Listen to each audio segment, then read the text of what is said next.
Hello, हो परांजपेंचाच phone आहे, बोला.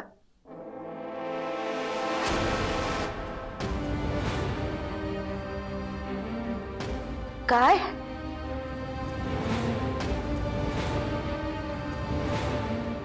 नाही.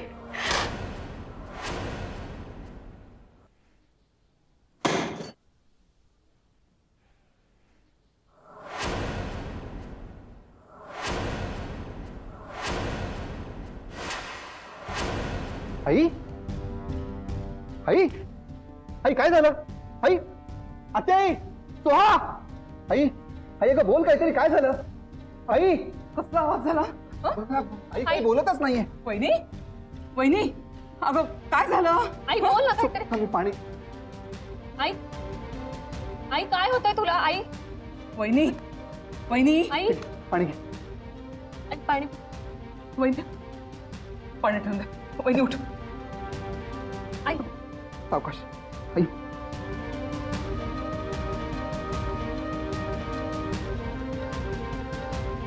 वहिनी, अगं सांग ना काय झालंय? आई बोल ना काय झालंय? आई अगं बोल काहीतरी. वहिनी अगं बोल ना. नाही बोललीस नाही तर कसं कळणार आपल्याला? हॅलो, हा कोण बोलतोय?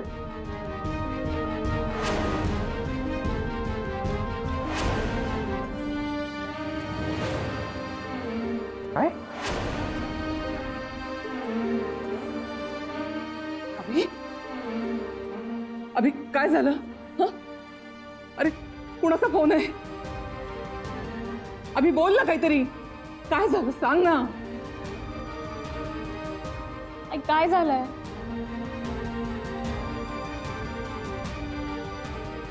दादा बोल ना रे. आई पण काही सांगत नाही, तूही काय बोलत नाहीयेस. अभि बोल ना काय झालं? कोण होतं फोनवर?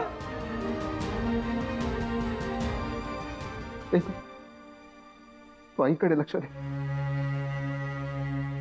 अरे सांग तरी. वहिनी, वहिनी अगं तू तरी सांग ना. अगं काय झालंय?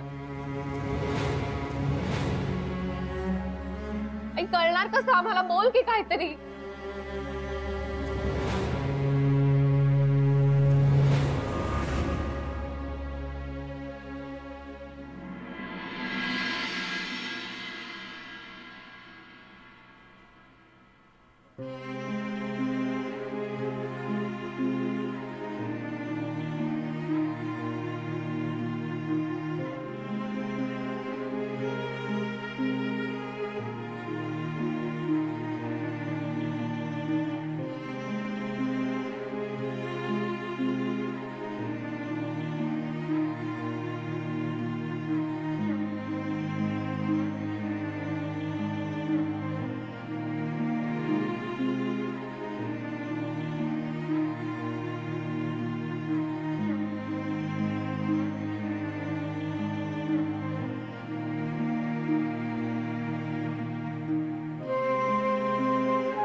अभि, बाबा आमच्यात नाही आहेत, त्यावर विश्वासच बसत नाही.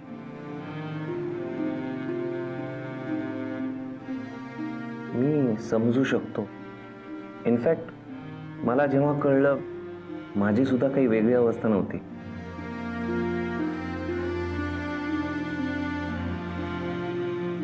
पण आता आता या घरातला सगळ्यात रिस्पॉन्सिबल पर्सन तूच आहेस. आणि स्वतःला एकटं समजू नको. मी आहे तुझ्याबरोबर.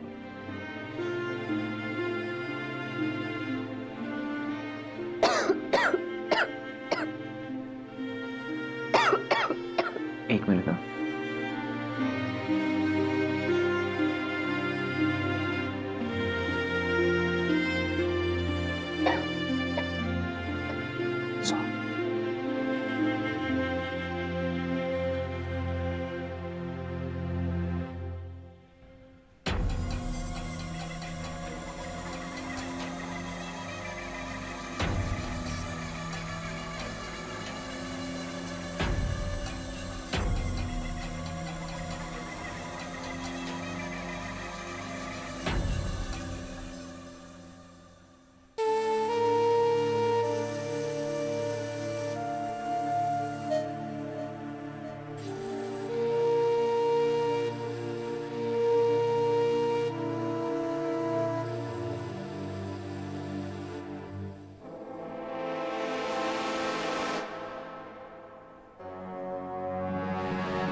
आत्याई, घरामध्ये सगळ्यात मोठ्या तुम्ही आहात.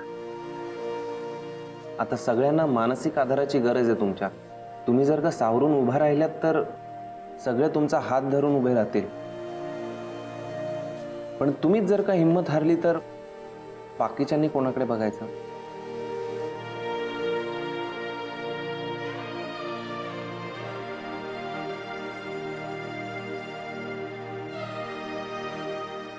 आत्याई, काहीतरी खाऊन घ्या ना. आय नो या सिच्युएशनला जेवण नाही जाणार, पण 2 घास पोटात गेलेले बरे. थोडं खाऊन घ्या, नाहीतर हेल्थला प्रॉब्लेम होईल.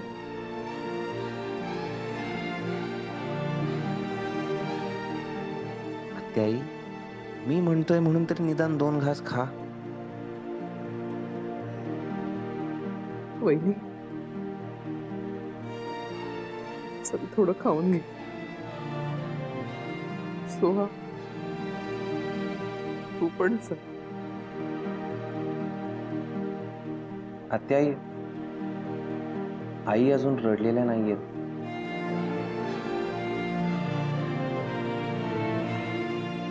बहुतेक त्या शॉक मध्ये आहेत. तुम्ही जर का त्यांच्याशी बोललात तर त्या मोकळ्या होतील.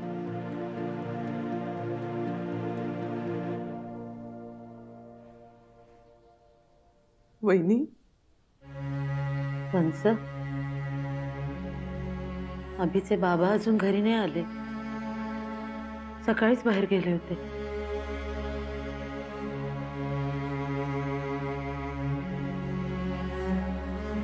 जरा फोन करून बघता का? इतका वेळ ते घराबाहेर थांबत नाहीत कधी.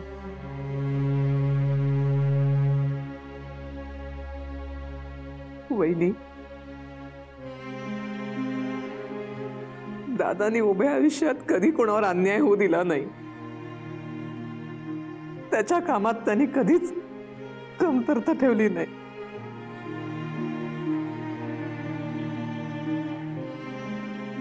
त्याचा नियतीने हा असा बदला घेतला.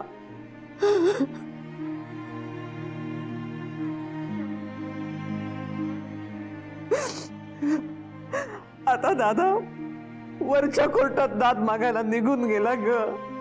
निघून गेला.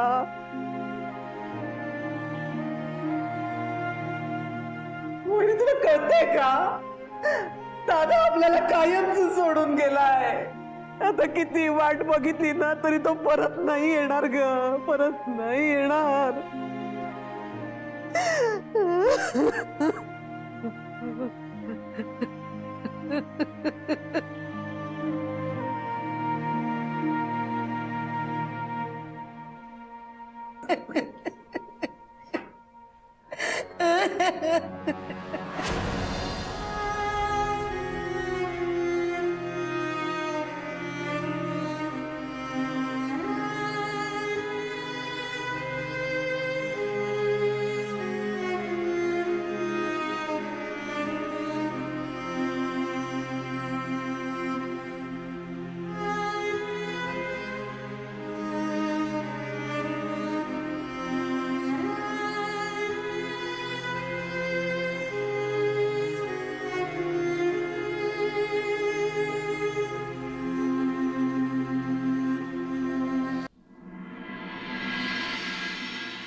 अभि, सांभाळा स्वतःला. या क्षणी आम्हा सगळ्यांना तुमच्या आधाराची गरज आहे. यातून बाहेर पडायचं असेल अभि, तर तुम्हाला तुमचं मन खंबीर करावं लागेल.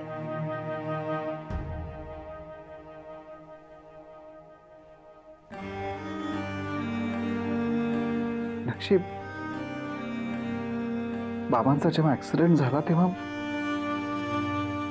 तू त्यांच्या सोबत होतीस ना.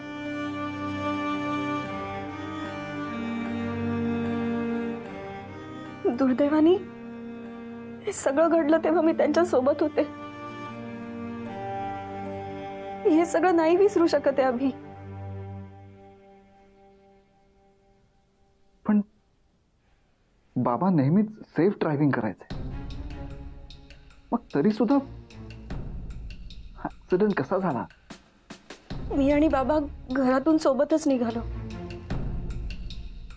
रस्त्यावर ट्रॅफिक नव्हतं तरी पण बाबा अगदी सावकाश गाडी चालवत होते. घोडबंदरच्या दिशेने गेल्यावर काही अंतरावर बाबांना एक ऍक्सिडेंट झालेला दिसला. कोणाचा तरी ऍक्सिडेंट झालेला दिसतोय. बाबांना वाटलं की त्या माणसाला काहीतरी झालंय, म्हणून बाबा तिथे पटकन धावत गेले. बाबांच्या पाठोपाठ मीही उतरायला लागले. मी बाबांच्या दिशेने धावणार तोच माझ्या साडीचा पदर गाडीच्या दरवाजात अडकला.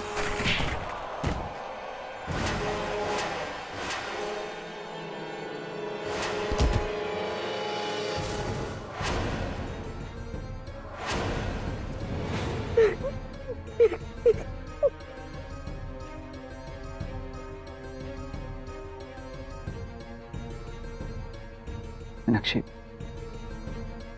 शांत हो.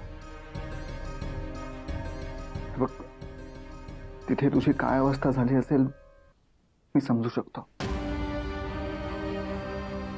आपण पोलिसात कंप्लेंट तर केलीच आहे. या सगळ्याच्या बाबतीत एकदा शंकरशी बोलावं लागेल असं वाटतंय मला.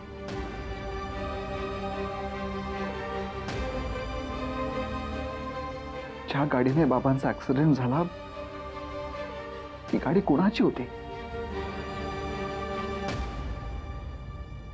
त्याने जर बाबांना हॉस्पिटलमध्ये नेलं असतं तर कदाचित बाबा वाचले.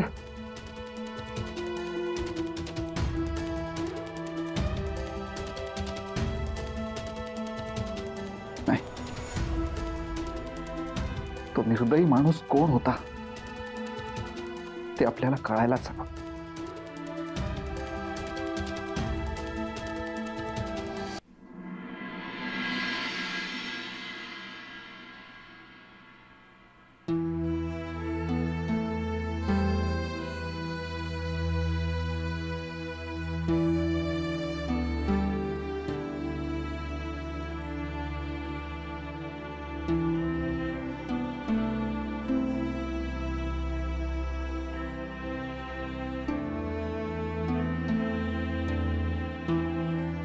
सोहा, आवर बाळा स्वतःला. अगं, सरडून अजून किती त्रास करून घेणार आहेस तू? आता आपल्यालाही कळायला हवं ग, गेलेला माणूस परत येणार नाहीये.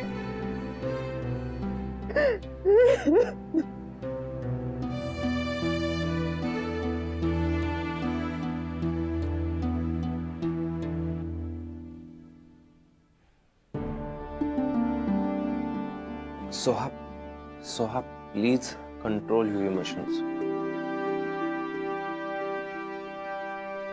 सोहा, माझ्याकडे एकदा बघ.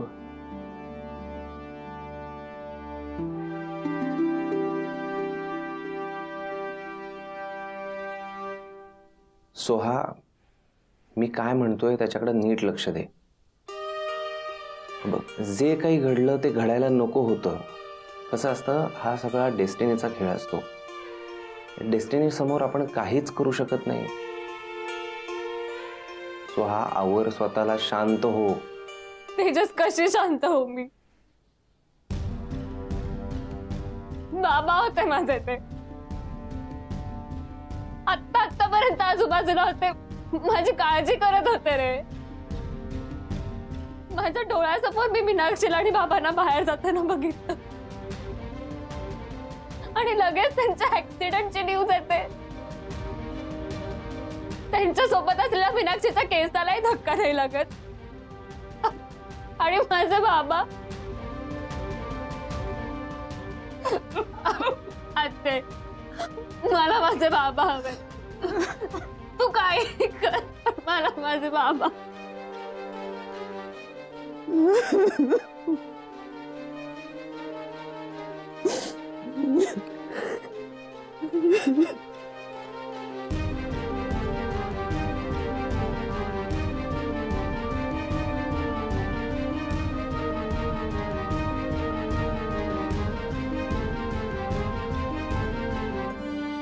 सुहा, शांत हो. अपने बाबा.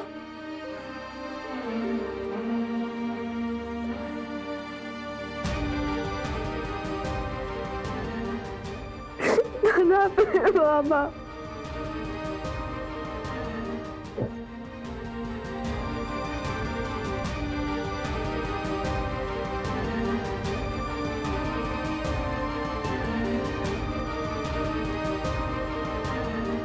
बायको, तुझ्यामुळंच आज या घराला आजचा दिवस बघावा लागतोय. सुहा, प्लीज शांत हो. दादा, मला तुझ्याशी एक गोष्ट बोलायची. सांग ना.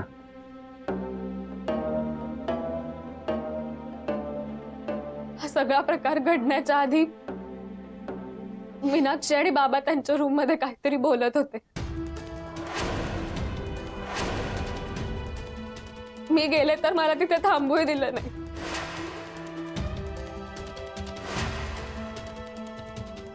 त्यानंतर ते दोघं घरात कुणालाही न सांगता घाईघाईत बाहेर पडले.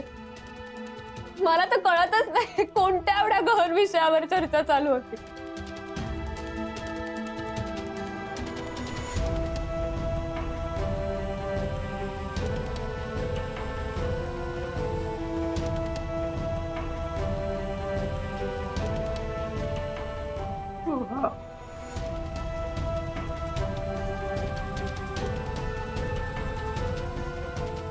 बघ सुहा, ह्या सगळ्या गोष्टींचा आपण नंतर विचार करू. आता तू जरा खाली चल आणि आईलाही तुझ्यासोबत घेऊन ये. खाली काही माणसं आली आहेत, त्यांना आपल्याला भेटावं लागेल.